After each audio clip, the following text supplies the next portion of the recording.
तो देखिए, आज हम लोग मैं क्लास 10th का संस्कृत का ऑब्जेक्टिव प्रश्न करने वाले हैं। ठीक है, पहले हम सबसे पहला चैप्टर मंगलम पाठ से चालू करेंगे। इसमें जितना भी आपका वीवीआई ऑब्जेक्टिव प्रश्न है वो सभी प्रश्न हम लोग करने वाले हैं। उसके बाद हम लोग पहले संस्कृत जितना भी है सब करने वाले हैं। तो देखिए, कला की प्रश्न है कि उपनिषद के रचनाकार कौन है, कि जो उपनिषद है उस उपनिषद के जो रचनाकार यानी कि जो लेखक है वो कौन है, तो वो है महर्षि वेद व्यास। ऑप्शन नंबर आपका सी जो है वो सही उत्तर है, महर्षि वेद व्यास। ठीक है, चलिए देखिए, अगला प्रश्न होता है मंगलम पाठ के रचनाकार कौन है। तो मंगलम पाठ का रचनाकार भी कौन है, महर्षि वेद व्यास है। ठीक है, क्योंकि मंगलम पाठ में क्या है, केवल और केवल उपनिषद है।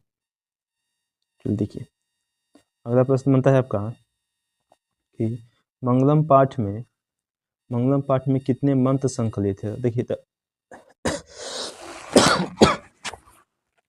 मंगलम पाठ में आपका 5 मंत्र संकलित है। ठीक है, कितने मंत्र, तो 5 मंत्र जो है वो संकलित है इसमें।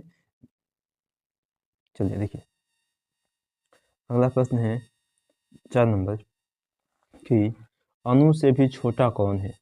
ठीक है, तो अणु से जो छोटा है वो है आत्मा, यानी कि ऑप्शन नंबर जो बी है आपका वो सही उत्तर है, आत्मा अणु से भी छोटा है।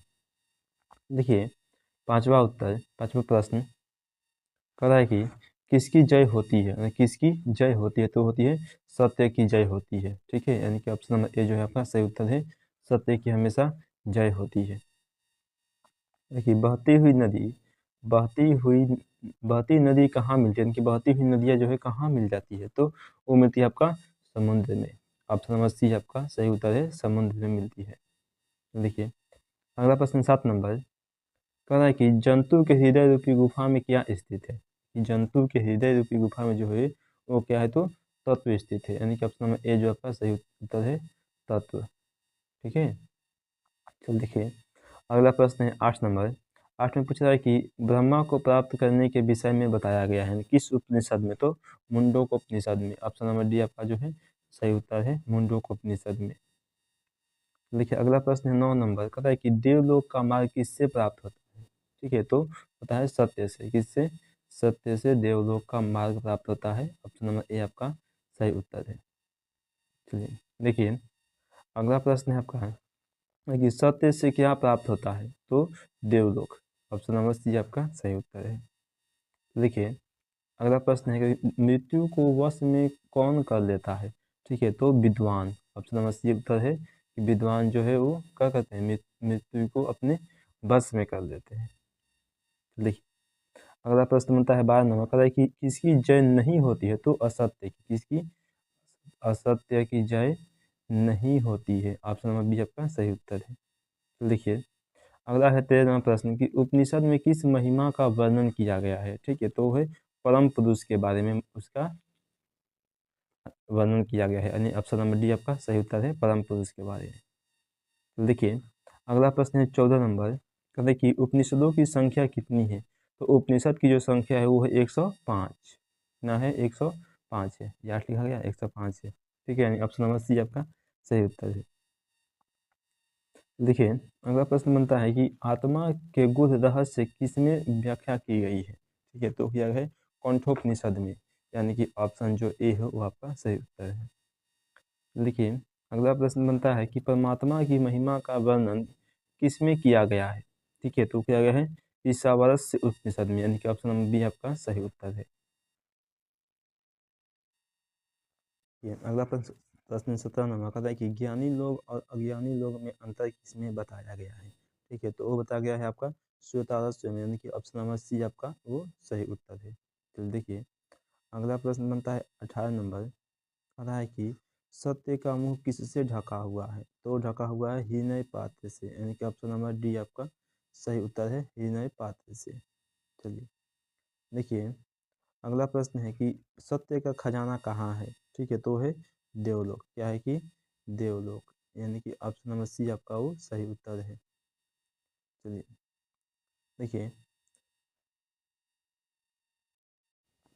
देखिए, अब आ गया हम लोग का चैप्टर नंबर 2। ठीक है, चैप्टर नंबर 2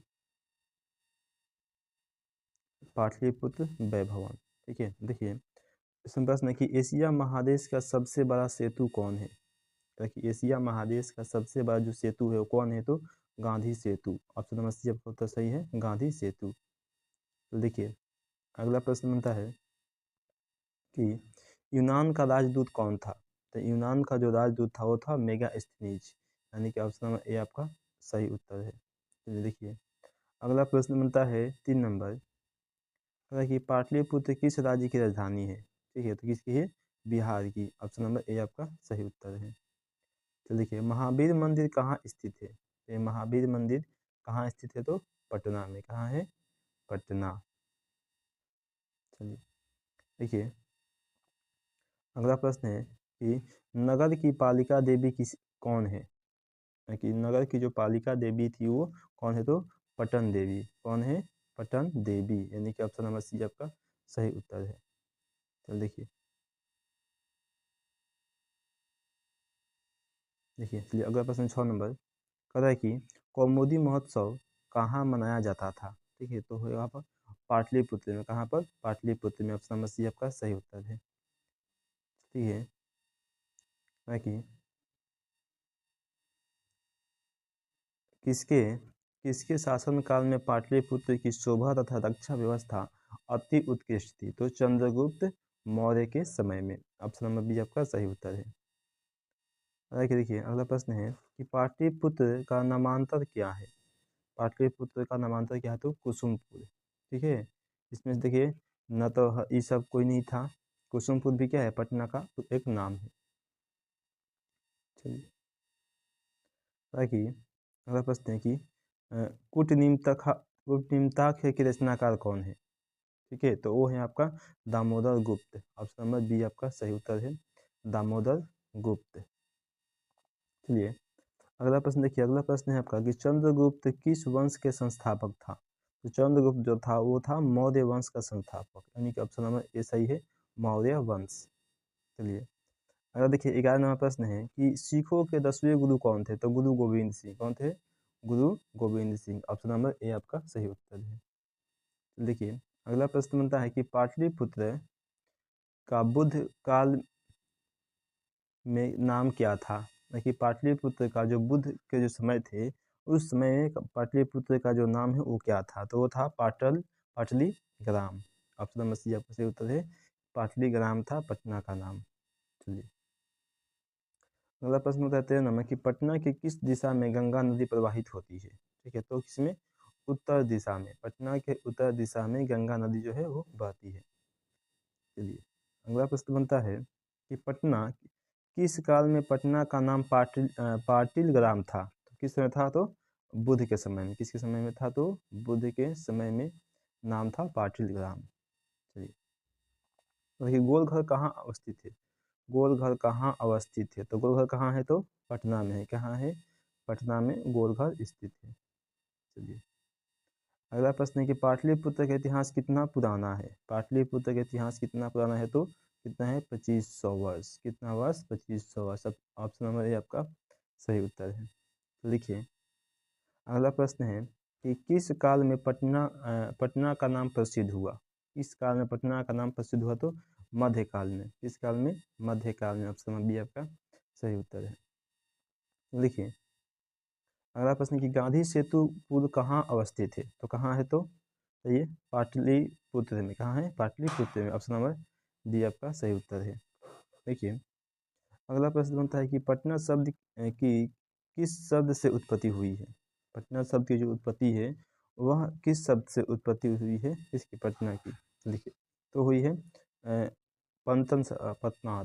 ठीक है, यानी पंतन शब्द से।